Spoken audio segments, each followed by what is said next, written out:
분노와 질투심 때문에 살인이 벌어지기도 하고 탐욕 때문에 살인이 벌어지기도 한다. 하지만 단순히 살인을 즐기는 인간들도 있다. 인간의 역사를 보더라도 그런 인간을 찾는 것은 크게 어렵지 않다. 2500년 전 그리스의 폭군 팔라리스는 비명소리가 좋아서 사람들을 산채로 불에 태웠다. 로마의 황제 콸리귤라는 사람들을 바다에 던져 익사하는 모습을 즐기기도 했다. 오늘 이 시간에는 단순히 쾌락을 위해 여성만을 살해했던 살인마들을 추적해본다. 모두 희생자들을 납치해 많은 고문과 학대 끝에 살인을 했다. 하지만 방법은 조금씩 달랐다. 첫 번째 살인마는 준수한 외모를 이용해 여성들을 유혹해 살인을 했다. 두 번째 살인마는 2명의 공범으로 여성들을 납치해 강간한 후 목을 졸라 살해했다. 그리고 마지막 살인마는 여대생들을 목표물로 삼았다.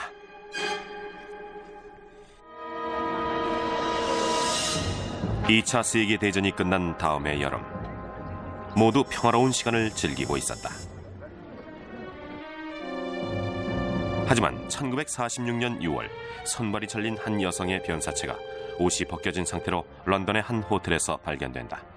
희생자의 신분은 31살의 마저리 가드너로 밝혀진다. 그녀는 폭행을 당했을 뿐 아니라 채찍으로 온몸을 심하게 맞은 상태였다.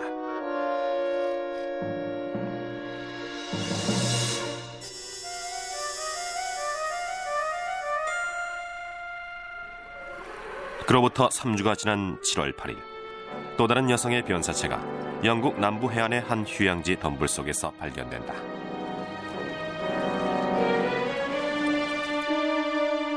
희생자는 19살의 도린 마셜로 구두 하나만을 신은 채 옷이 벗겨져 있었다. 목과 가슴이 칼에 절단된 상태였고 후두부는 곤봉에 심하게 가격당한 상태였다. 한편 경찰은 마저리 가드너의 용의자로 네빌 히스를 구속한다. 경찰은 또한 그가 도린 마셜을 살해했다고 확신했지만 영국의 형법에 따라 한 번에 하나의 살해 사건에 대해서만 용의자를 재판에 회부할 수 있었다. 결국 1946년 9월 히스는 마저리 가드너의 살인 혐의에 대해서만 재판에 회부된다.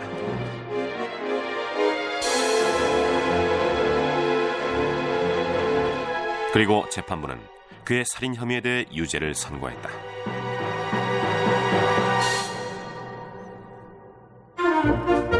히스는 어린 시절부터 일확천금을 꿈꾸면서 여자들을 지배하려는 충동에 사로잡혀 있었다. 다행히 용모가 수려했던 히스에게 여자들을 유혹해 성적 쾌락을 충족하는 것은 별로 어려운 일이 아니었다. 1936년 히스는 영국 공군에 지원한다. 그리고 동료 장교들과 여성들에게 인기를 얻기 위해 돈이 많은 것처럼 가장했다. 하지만 그는 사기꾼일 뿐이었다. 결국 공금 횡령 등의 혐의로 제대를 해야 했다. 하지만 2차 세계대전이 발발하자 다시 입대한 히스는 중동에 배치된다. 그리고 능력을 발휘해 작전 참모로까지 진급한다. 하지만 그의 범죄 습성이 결코 사라진 것은 아니었다. 1941년 8월 위조수표를 사용한 혐의로 군법 재판에 회부된다. 결국 군함에 실려 영국으로 송환되지만 함선이 남아프리카에 정박 중일 때 탈출에 성공한다.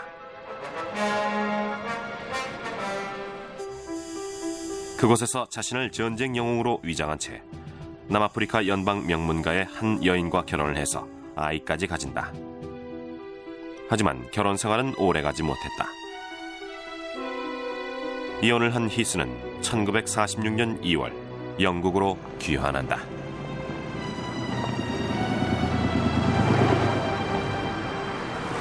영국에서도 히스는 전쟁 영웅이자 장교로 자신을 위장하는 등 사기 행각을 멈추지 않았다.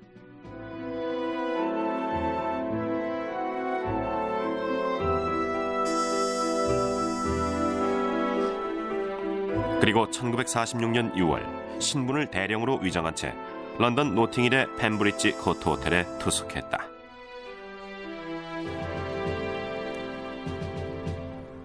그의 곁에는 31살의 여인이 동행하고 있었다. 바로 마저리 가드너로 영화배우를 꿈꾸는 영국 북부지방 출신의 아가씨였다. 바로 그 다음날 오후 손발이 절단된 그녀의 변사체가 여자 종업원에 의해 발견된다. 히스는 모습을 감추었지만 곧 지명 수배령이 내려진다.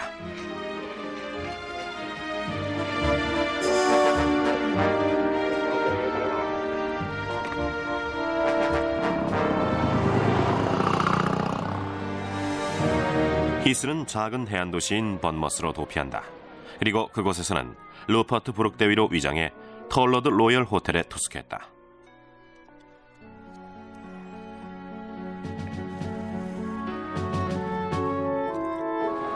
며칠 뒤에 산책을 하던 히스는 19살의 도리 마셜을 발견하고 말을 건다. 그에게 반한 마셜은 그날 히스와 저녁을 먹고 호텔에서 밤늦게까지 술을 마신다.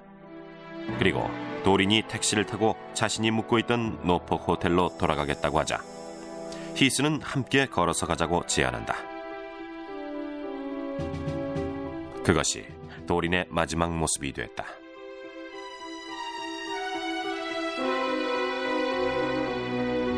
이틀 뒤 도린이 돌아오지 않는 것을 수상하게 생각한 노폭 호텔의 매니저가 경찰에 신고를 한다. 당연히 도린이 변사체로 발견되기 직전 함께 있었던 히스가 경찰 조사를 받았다. 경찰은 히스를 용의자로 의심했지만 확실한 증거를 찾는 데는 실패했다. 하지만 그가 런던에서 마저리 가드너를 잔혹하게 살해했던 살인범과 인상착의가 비슷하다는 것을 알게 된다. 결국 7월 6일 히스를 체포하고 그의 소지품을 수색했다. 그리고 그의 가방에서 가드너를 폭행했던 채찍을 찾아낸다.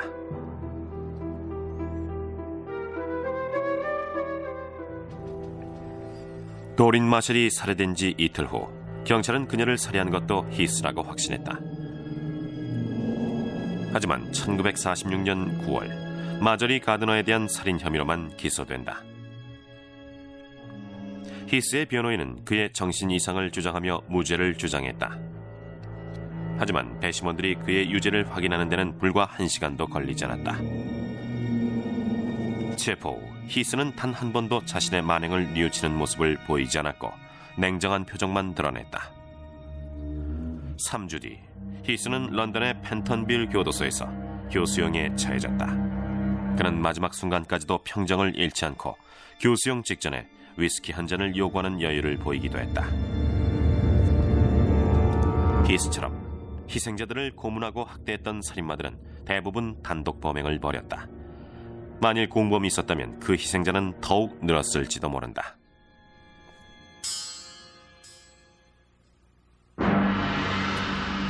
(1977년 10월에서 1978년 2월) 사이에 미국 LA에서 12명의 젊은 여성들이 변사체로 발견되면서 미국 전체가 충격에 휩싸였다. 그리고 살인범들은 힐사이드 교살자들이라고 불린다.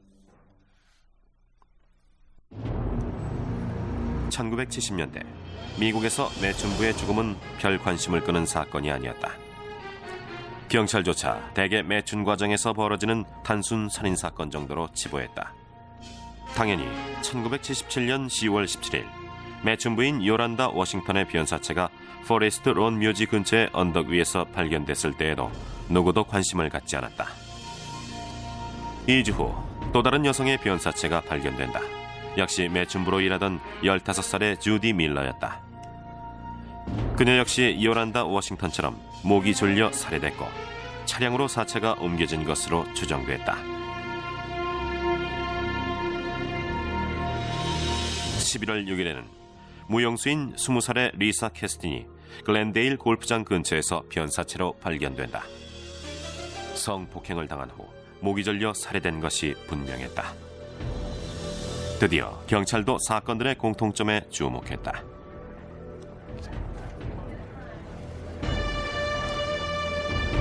하지만 그 후로도 11월 3주 동안에만 무려 7명의 희생자가 발생했다. 그 중에는 어린 여학생도 있었는데 겨우 12살의 돌로레스 세페다와 14살의 소냐 존스는 실종된 지 일주일 만에 변사체로 발견됐다. 같은 날 미대생인 20살의 크리스티나 웨클러의 변사체도 옷이 벗겨진 상태에서 언덕 위 도로변에서 발견된다. 다음 희생자는 11월 23일에 발생했는데 역시 대학생이었던 28살의 제인 킹의 변사체가 골든 스테이트 도로변에 버려진 채 발견됐다. 그리고 18살의 로렌 웨그너의 사체도 관목들 사이에 버려져 있는 것이 발견된다. 계속되는 살인사건으로 LA 전체가 술렁였고 젊은 여성들이 외출을 기피하는 현상까지 벌어졌다. 막대한 경찰 인력이 수사에 동원됐지만 별다른 돌파구를 찾지 못하고 있었다. 범인이 사체를 깨끗이 씻은 후에 유기해서 증거가 남아있지 않았기 때문이다.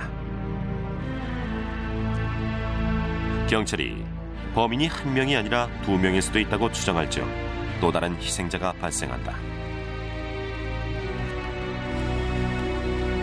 12월 매춘부인 17살의 킴벌리 마틴이 시청이 내려다 보이는 엘보라도 거리의 주차장에서 발견됐다.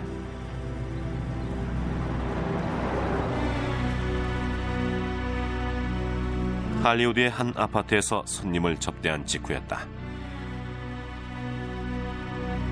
경찰은 곧바로 그녀가 방문했던 아파트를 조사한다.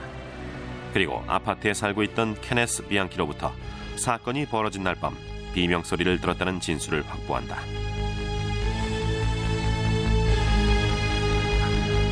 그리고 한동안 희생자는 발생하지 않았지만 1978년 2월 17일 20살의 신디 허스페스의 변사체가 그녀의 승용차 트렁크에서 발견된다. 넉 달 동안 무려 12명의 희생자가 발생했지만 경찰은 단서조차 찾지 못하고 있었다.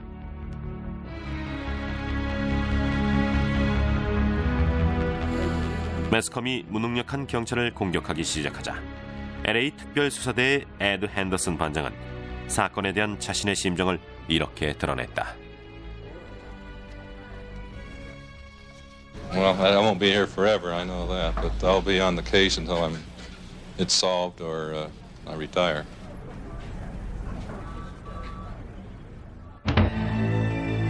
결국 1979년 1월이 됐을 때 경찰은 사건의 돌파구를 찾게 된다.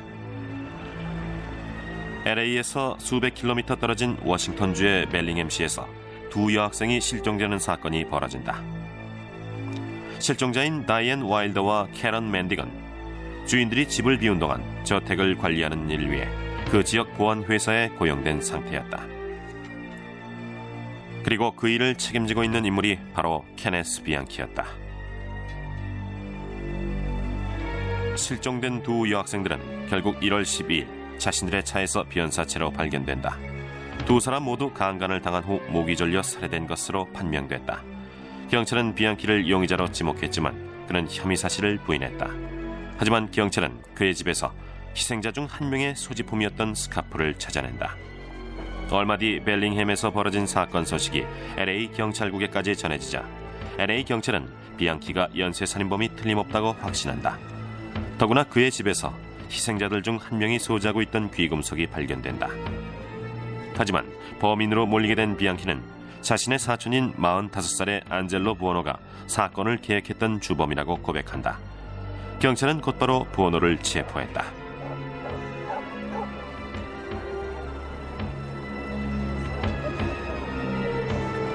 한편 비앙키의 변호인은 비앙키가 다중인격장애라고 주장하며 기소 중지를 요청했다. 만일 그것이 사실이라면 부오노에 대한 진술도 증거로 채택될 수 없었다.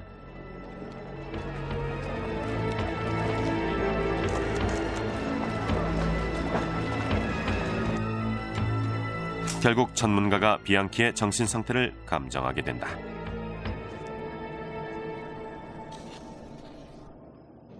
I don't want to. I want to stay now. I don't want to go away. 하지만 1979년 10월 비앙키가 다중인격자인 것처럼 위장을 했다는 사실이 드러난다. 경찰은 비앙키에게 부오노에 대한 증언을 대가로 사형을 피하게 해주겠다는 제안을 한다. To even begin to try and live with myself, I have to take responsibility for what I've done. and I have to do everything I can to get Angelo Buono. 1981년에 시작된 부오노에 대한 재판은 쉽게 끝나지 않았는데 미국에서 가장 긴 살인사건 재판 중 하나로 남게 된다. 그리고 1983년 10월이 돼서야 배심원들이 부오노의 유죄를 인정했지만 사형을 주장하지는 않았다. 이 때문에 로널드 조지 판사로서도 부오노에게 사형 대신 종신형을 선고할 수밖에 없었다. I would not have the slightest reluctance to impose the death penalty in this case were it within my power to do so. Ironically, although these two defendants utilized almost every form of legalized execution against their victims, the defendants have escaped any form of capital punishment. 워싱턴의 한 교도소에 수감된 비앙키는 2005년에 가석방을 신청할 수 있는 자격을 얻게 된다. LA에서 부오노와 비앙키가 엽기적인 연쇄살인을 벌이기 10년 전 미시건주에서도 여성만을 노린 연쇄살인 사건이 벌어진다. 살인범은 7명의 젊은 여성들을 칼로 잔혹하게 살해했는데 그중엔 13살 된 어린 소녀도 포함돼 있었다. 1967년 8월 17일 에이스턴 미시건 대학교의 학생인 19살의 메리 플레자가 실종된다.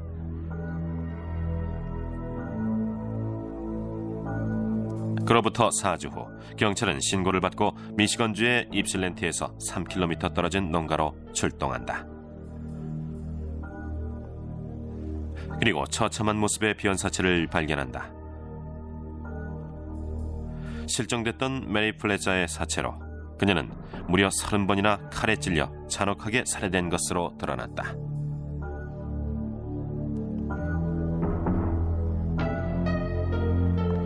충격적인 소식이 대학에 전해지면서 학생들은 엽기적인 살인을 벌인 흉악한 범인에 대해 불안해했다. 그리고 1년 뒤 또 다른 학생의 사체가 앤아버의 건설 현장에서 발견된다. 20살의 조앤 쉘러, 강간 후 47번이나 칼에 찔린 상태였다. 비록 1년간의 시차가 있었지만 경찰은 두 살인사건이 연관이 있을 수도 있다고 추정했다. 한편 조앤 쉘이 사고 직전 같은 학교 학생인 21살의 존 노먼 콜린스와 동행했던 것으로 밝혀진다. 경찰이 콜린스를 상대로 조사를 벌였지만 그는 사고 당시 디트로이트에 있었기 때문에 아무것도 모른다고 대답했다. 혐의점을 발견하지 못한 경찰도 콜린스를 석방했다. 그로부터 8개월이 지난 1969년 3월 21일 학생인 23살의 제인 믹서의 변사체가 입실렌트에서 8km 떨어진 공동묘지 근처에서 발견된다. 총을 맞고 목이 졸려 사망한 상태였다.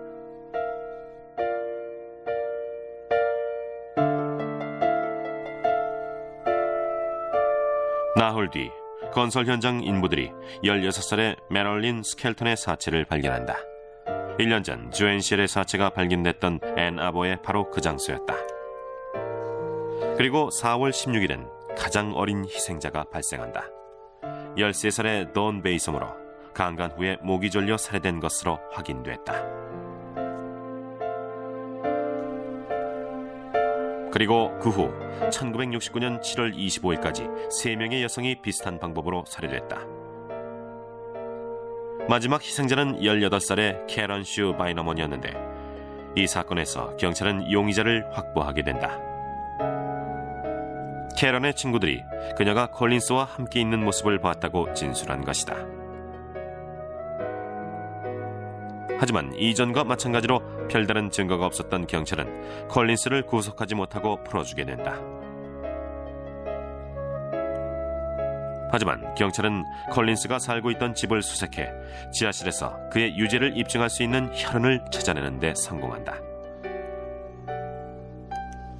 혈흔은 희생자였던 캐런 바이너먼의 것과 일치했다.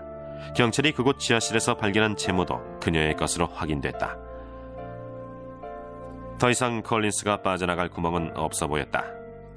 하지만 경찰은 증거 때문에 콜린스를 캐런 바이너먼의 살인 혐의로만 구속할 수 있었다. 많은 사람들이 준수한 외모의 젊은이가 잔혹한 범죄를 벌였다는 사실에 놀라워했다. 조사 결과 콜린스는 어린 시절부터 섹스에 탐닉했을 뿐 아니라 여성을 학대하는 데 관심이 많았던 것이 밝혀진다. 1970년 6월 2일에 열린 재판에서 콜린스의 유죄가 인정된다.